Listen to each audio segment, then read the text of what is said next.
Okay guys, starting with this, let's make the equation of a plane and isolate and then use the partial derivative concept. So just isolate this file C, and then z minus z sub 0 equals negative a times x minus x sub 0, and then minus here b times y minus y sub 0.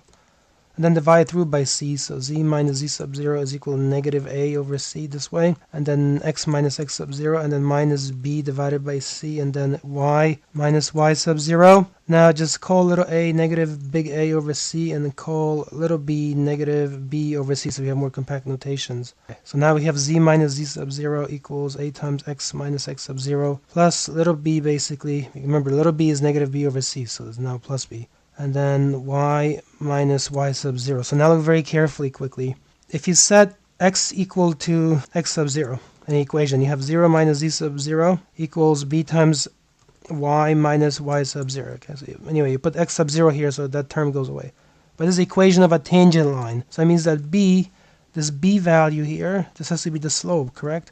But because what's left over is y, it's got to be the slope along y specifically, which means you're going to do f sub y at x sub 0, y sub 0. This has to be the meaning of b then. Set y equal to y sub 0, and then you have z minus z sub 0 equals a, and then x minus x sub 0.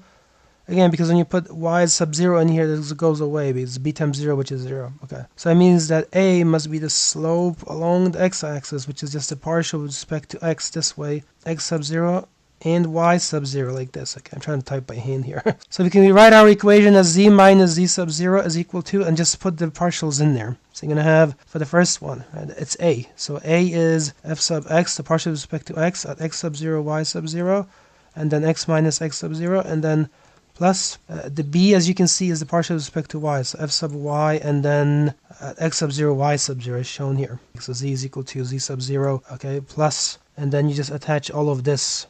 I'll attach one more piece at the end, y minus y sub 0 here, you need that, so that goes right here, y minus y sub 0. And that's how you can relate this basic concept to the partial derivative concept to produce this. Leave a like if it's helpful.